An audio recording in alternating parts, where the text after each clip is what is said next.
श्रीमन्महागणाधिपते नमः।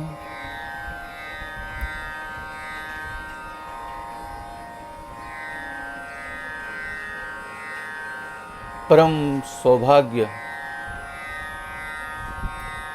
अनेकों जन्मों का भाग्य उदय होता है तो सद्गुरु स्वरूप मार्गदर्शक तत्व की जीवन में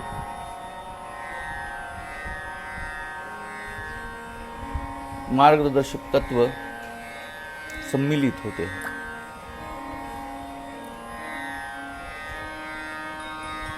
श्रीमद् भागवत कथा की एक एक कथा, जिस कथा के अनुषंग से भागवत की क्या महिमा है, भागवत सुनने से क्या लाभ होता है, ज्ञान और वैराग्य को किस तरह से बढ़ोतरी मिलती है, जीवन में किस तरह से ज्ञान, वैराग्य और भक्ति की पुष्टि होती है, यह सब महिमा श्रीमद् भागवत कथा की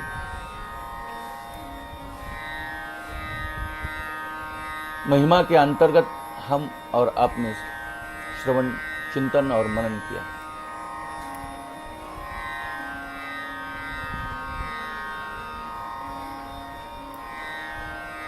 उस अनुषंग से फिर कुछ गोकर्ण जैसे महात्मा का, कथा महात्मा का सहभाग भी हुआ कि जिस कथा के माध्यम से ये क्यों सुननी चाहिए और सुनने से क्या लाभ होता है, इसका भी प्रत्यंत आया।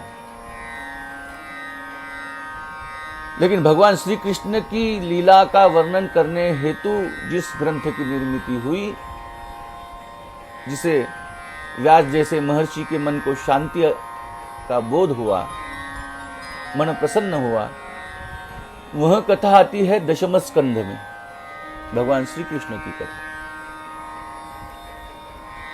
वह श्रीमद् भागवत कथा का मुख्य अंग है, जो है भगवान श्री कृष्ण तो वांग्मय स्वरूप मूर्ति ही कहा गया है इस ग्रंथ को। भगवान श्री कृष्ण की वांग्मय मूर्ति यानी श्रीमद् भागवत ग्रंथ, श्री यानी राधा। लेकिन दशम स्कंध में भगवान श्री कृष्ण की प्रधान कथा आती है। उसके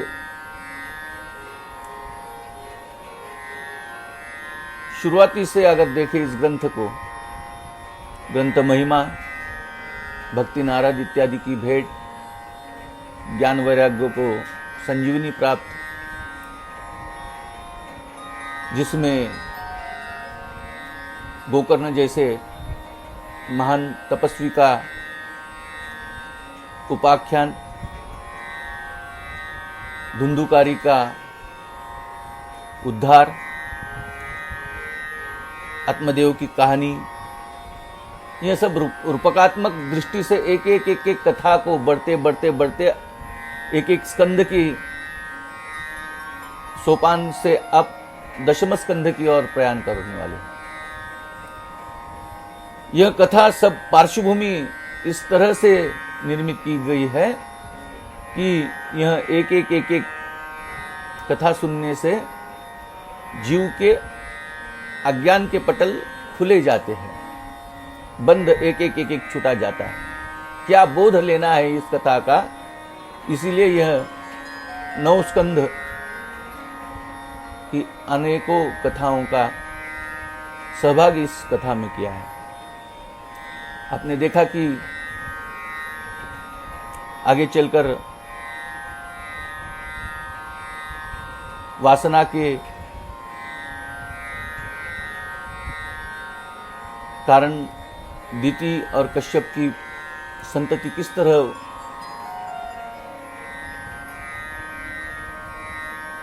धरती को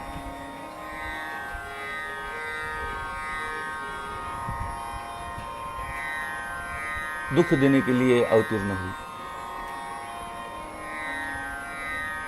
यह सवासन संसार की उत्पत्ति इस तरह से बताई गई।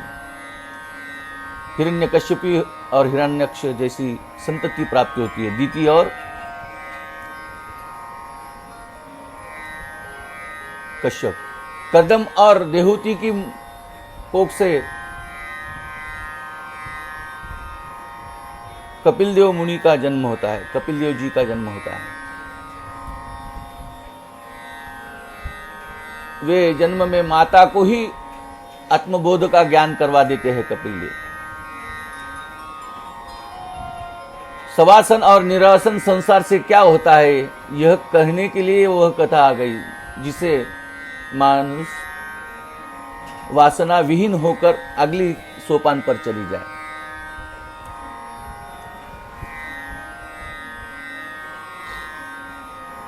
धर्म के अनुषंग से भगवान शिव शंकर की कथा आती है। ज्ञान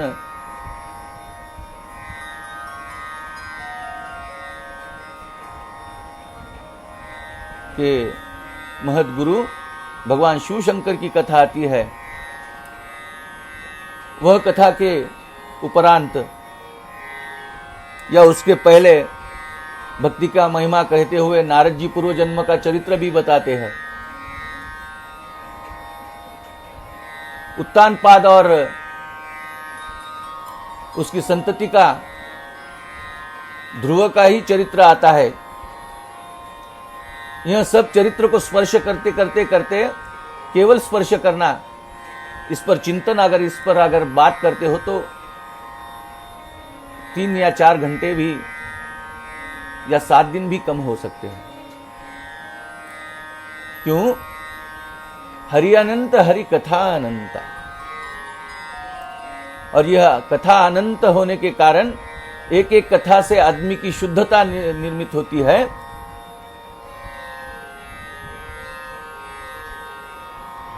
सप्तम, तृतीय, चतुर्थ, पंचम, छठवा, सप्तम, ऐसे एक एक स्कंध के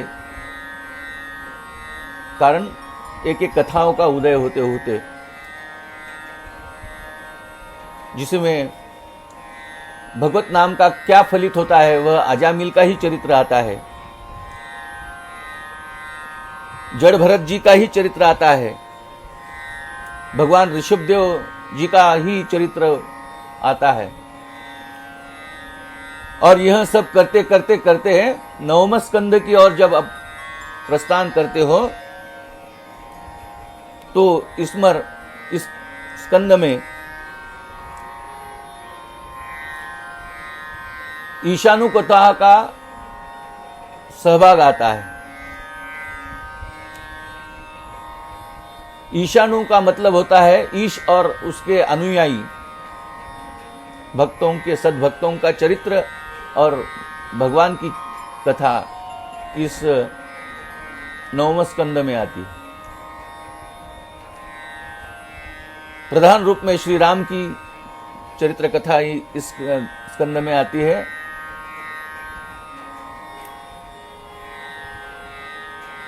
बड़े बड़े जो राजा, महाराजा, ज्ञानी, तपस्वी और प्रभु श्री रामचंद्र जी जिस स्कंद में आए, उस स्कंद में यह दर्शाया जाता है कि बड़े राजा भी लोग आए, संत महात्मे आकर चले गए और यह आते हुए कोई शेष नहीं रहा। इसका ज्ञान प्रदान हो, इसलिए यह ईशानु कथाओं का आयोजन आता है। इसमें चंद्र वंश और सूर्य वंश दोनों की कथा आती है। कृष्ण चरित्र सुनने के लिए यह सब कथा सुनने के बाद मन में वैराग्य उत्पन्न हो, भक्ति का उदय हो, ज्ञान की वृद्धि हो, फिर भगवान श्री कृष्ण की कथा सुनने लायक हम हो गए, यह जीव हो गया। इसीलिए ये पूर्व 9 स्कंद तक की जो तैयारी है, ये पूर्व ट्रीटमेंट है, पूर्व उपचार है, जिसे जीव तैयार हो भगवान श्री कृष्ण की परम दिव्य परम लीला कथा सुनने के काबिल हो।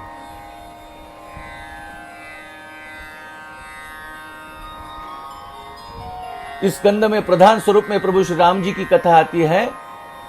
तो ये राम जी की कथा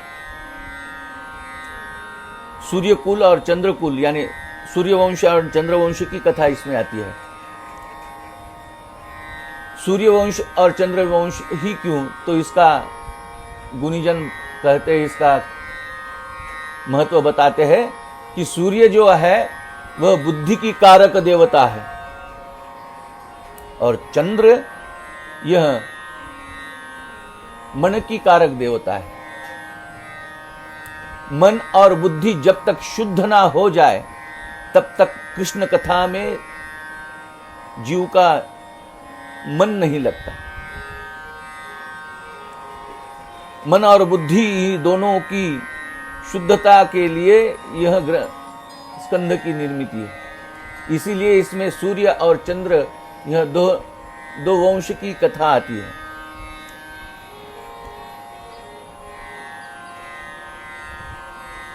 अनेकों राजे बड़े राजे की कथा इस स्कंद में है, लेकिन संक्षिप्त इस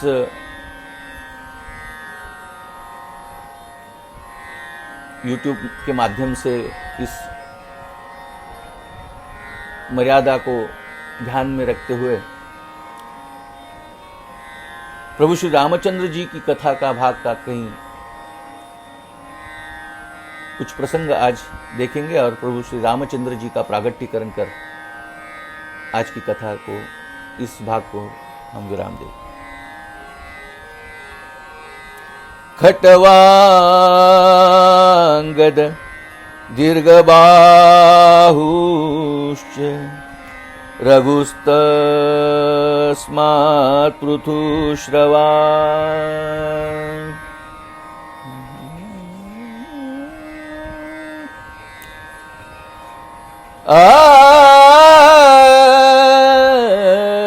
खट्वांगद दीर्घबाहुश्च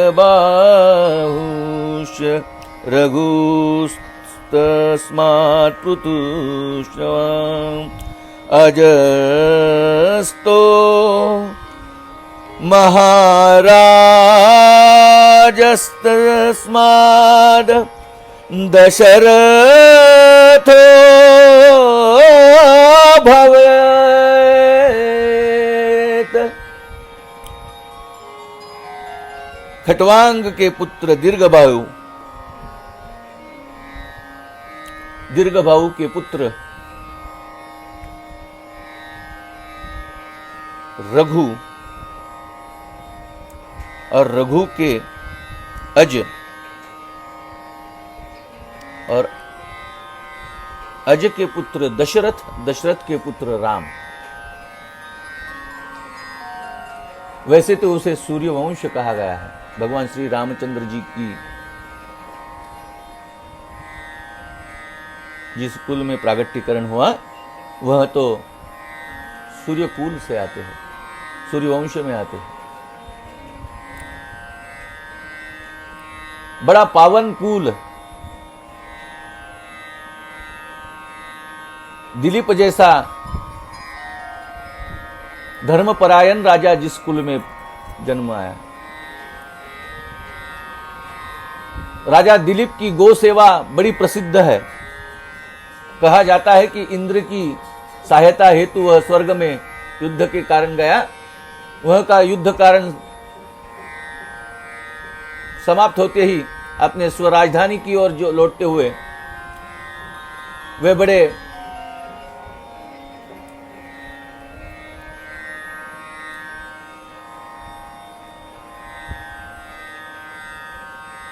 अपनी राजधानी की ओर बड़ी उसे आने की तीव्रता हुई। त्वरा होने कारण वे अपने राज्य में आने उपरांत कुछ दिनों बाद वशिष्ठ जी को, अपने गुरुकुल को, गुरु जी को पूछने लगे, हे भगवान, मुझे कुछ संतान नहीं हुई है। आपकी कुछ दूरदृष्टि से, अगर आप ईश्वरी दृष्टि से इसका कुछ अवलोकन मुझे करा दोगे तो मैं, आप कहोगे तो वह व्रत करने के लिए, वह उपासना करने के लिए तैयार हूं।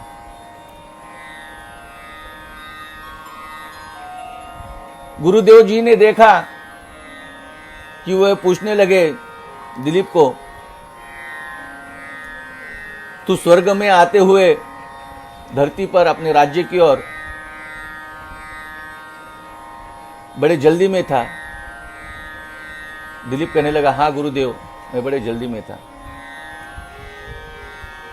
आते समय कामधेनु उस रास्ते पे स्थित थी, लेकिन जल्दी के कारण, अपनी राजधानी की ओर लौटने के जल्दी के कारण तूने उस कामधेनु की ओर दुर्लक्ष्य किया है।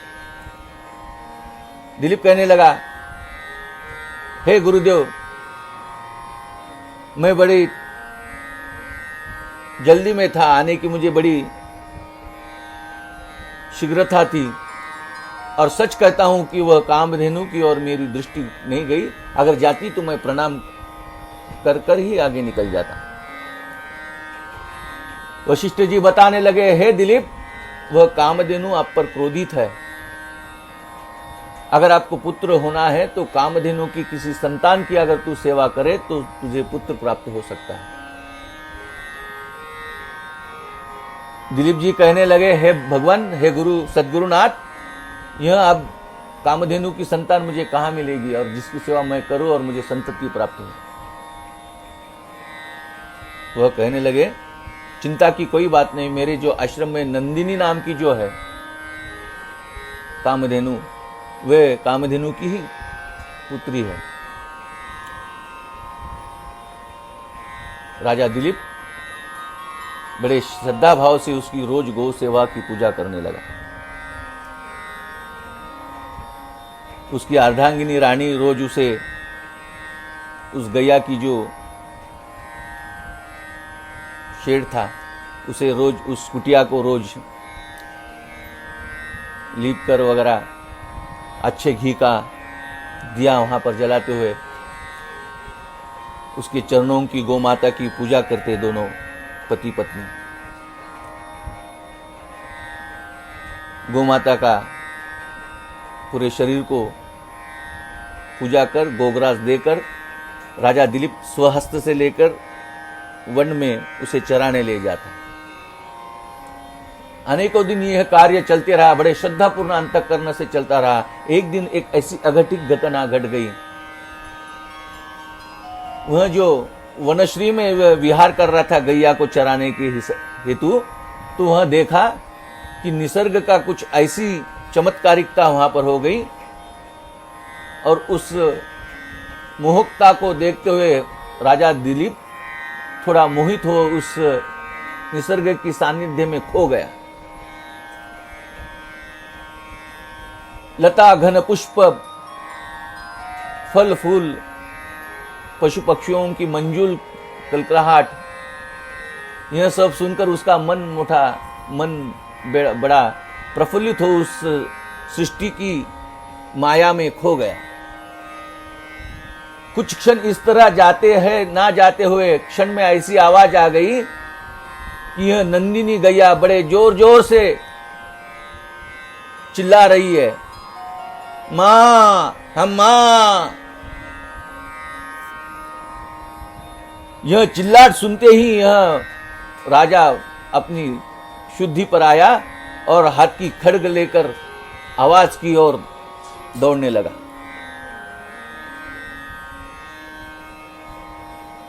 जैसे ही जाकर देखता है तो नंदिनी ऐसी पड़ी हुई है और शेर उस गैया पर अब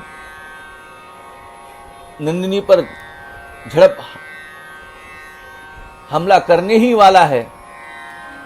इसी अवस्था में देखता है तो राजा दिलीप अपने हाथ के धनुष्य निकालकर उस सिंह की ओर, शेर की ओर बाण को छोड़ने की तैयारी में होते हैं तो वह मनुजवाणी से बात करने लगा। वह सिंह कहने लगा, हे राजा, तू मुझ पर हमला कर नहीं सकता। अगर मेरे दिल में आए तो मैं आपके हाथ जगह पर ही बंदिस्त कर सकता हूं।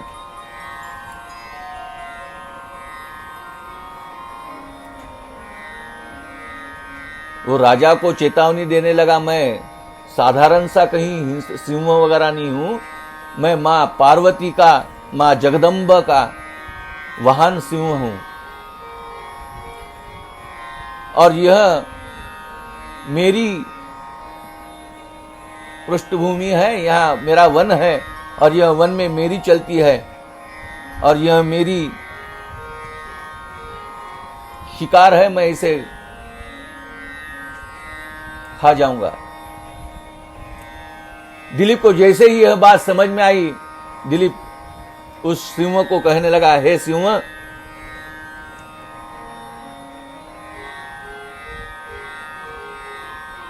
आप इस नंदिनी को छोड़ मेरा ग्रहण कीजिए, मुझे खाइए, लेकिन उस गैया को, नंदिनी को छोड़िए।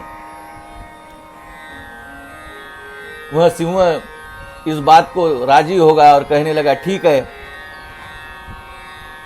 नंदिनी को बाजू हटाकर खुद को उस सिंह को समर्पित करने हेतु अपने शस्त्र रख दिए दिलीप ने, और खुद नतमस्तक होकर उस सिंह की ओर सामने जाकर खड़ा रह गया। आंख बंद कर दिए। आंख बंद करते ही उसको वह सिंह वहां से छलांग लगाते हुए अपने शरीर पर आने की दृश्य का भास हो गया, और जैसे ही सिंह छलांग लगाकर अपने हृदय पर आने ही वाला है, ऐसी धारणा होते पहले ही उस दिलीप की गले में बड़े सुगंधी फूलों पुष्पों की माला समर्पित हो गई। बोलिए दिलीप राज भगवान की। गो के, गैया के लिए अपना देह भी दान करने तक जिस कुल में दिलीप जैसे सद्भक्त देव पुरुष का चरित्र भी यह कथा में आता है।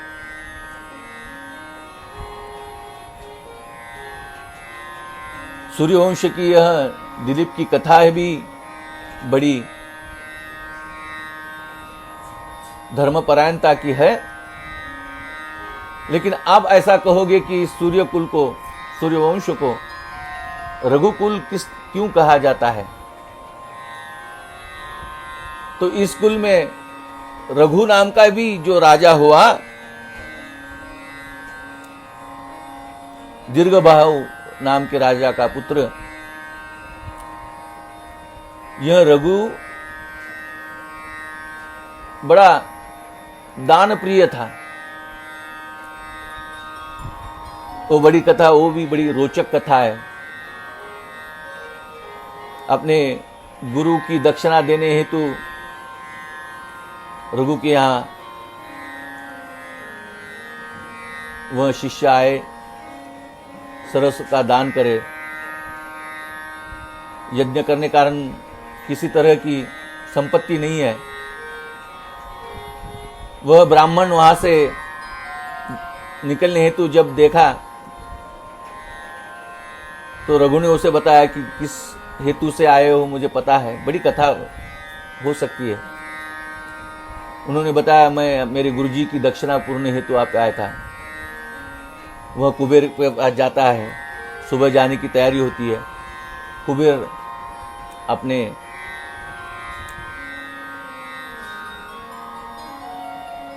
स्वयं स्फूर्ति से उसके भांडार भर देकर वह ब्राह्मण को मोहरा दे देता है। यह कथा भी बड़ी रोचक है। कल उस कथा का आस्वाद हम फिर इस रामचरित्र के माध्यम से लेने वाले हैं। तो अभी आज दिलीप जी की कथा सुनी, कल रघु की कथा, और फिर प्रभु श्री रामचंद्र जी का प्रागट्यकरण। इस तरह से ये कथा का मार्गक्रम होगा। तो फिर से आपको बड़ी प्रेमपूर्ण, प्यार से, श्रद्धापूर्ण अंतःकरण से जय जय श्री राधे, जय जय श्री राधे श्याम, जय जय श्री राधे श्याम।